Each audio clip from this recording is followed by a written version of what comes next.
New Oxford Modern English Book, Class 5th. Everyone sang. Complete explanation in Hindi. About the poet. ये poem बताने के पहले poet के बारे में बताना बहुत ज़रूरी है। सीगफ्रीड सैसून, इनका बर्थ 1886 से 1967 तक के उनका जन्म का टाइम था। He served as during the first world war as a captain. उन्होंने फर्स्ट वर्ल्ड वॉर लड़ी थी और वो थे कैप्टन। शुरू में वो बहुत एक्साइटेड, बहुत अच्छा फील कर रहे थे, ऑनर्ड फील कर रहे थे कि उनको वॉर में पार्ट लेने का हिस्सा मिला है अपने देश के लिए। But then he saw the horrors. जब उन्होंने लड़ाई की सच्चाइयों को देखा तब उनका मन खराब हो गया और वो वॉर के अगेंस्ट, उसके खिलाफ बोलने लगे। उन्होंने बहुत अच्छी पोइट्रीज़ लिखी जो उन्होंने हार्डशिप और ट्रेजेडी महसूस की थी, जो तकलीफ़ें महसूस की थी और जो दुख उन्होंने देखा था लड़ाई के टाइम पे। Here you can imagine what Joy the people can feel from hearing a song. और ये जो पोएम थी, फर्स्ट वर्ल्ड वॉर चली थी 1914 से लेके 1918 तक के, और ये जो पोएम लिखी गई है वो 1919 में लिखी गई है, एक साल बाद वॉर के। तो उस टाइम पे, उस लड़ाई के ख़त्म होने पे जो सोल्जर्स ने महसूस किया था उसको, और जो वॉर के टाइम पे लोगों ने महसूस किया था, उनको एक तरीके से कंपेयर करके डिस्क्राइब किया गया है।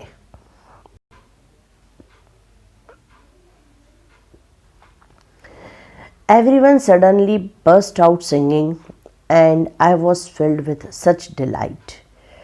Everyone यानी soldiers.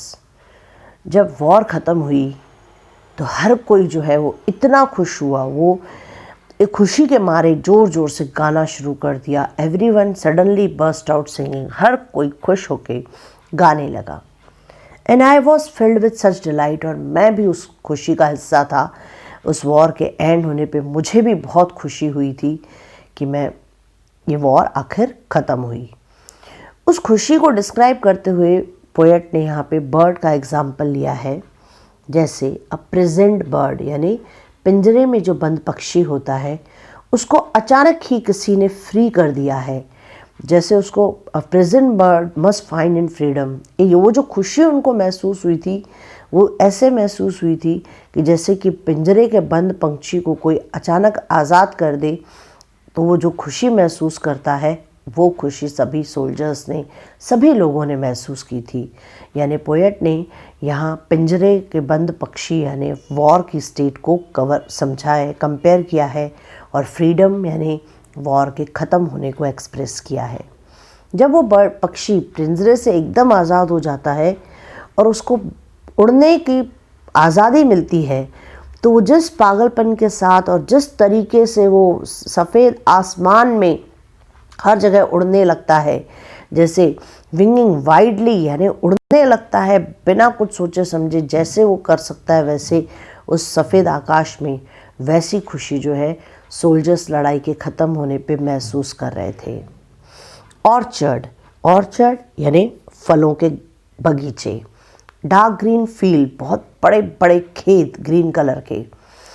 On and on out of site, पक्षी जो हैं वो बड़े बड़े फ्रूट के गार्डन्स और खेतों के ऊपर, और जहाँ तक उनकी नज़र जाए वहाँ तक के वो उड़ रहे हैं और अपनी खुशी को दर्शा रहे हैं, खुशी सभी लोगों को बता रहे हैं। Everyone's voice was suddenly lifted, हर एक की आवाज़ खुशी के मारे बहुत बढ़ गई है, बहुत ज़ोर ज़ोर से गाने लगे हैं। And beauty came like the setting sun, और जो उस वक्त की जो खूबसूरती है वो उस तरीके से बढ़ गई है जैसे कि जब सूरज डूबता है तो जो आसमान जैसे सुंदर दिखाई देता है वैसे हो रहा है।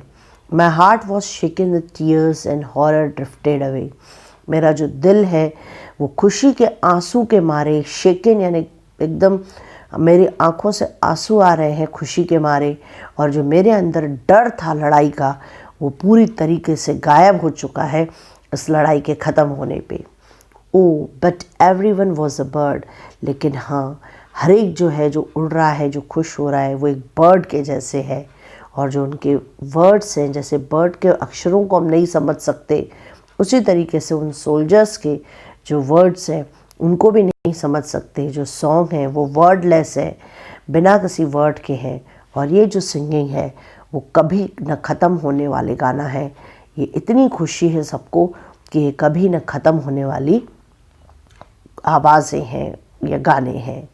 जो यहाँ पे जो पोएट की सेंट्रल आइडिया है वो ये है कि the poet describe the war state, यानी लड़ाई की स्टेट को compared with the happiness of the free bird, यानी जैसे एक बर्ड पिंजरे से आज़ाद होकर खुश होता है, उसी तरह के एक सोल्जर भी लड़ाई से आज़ाद होकर खुशी महसूस करता है।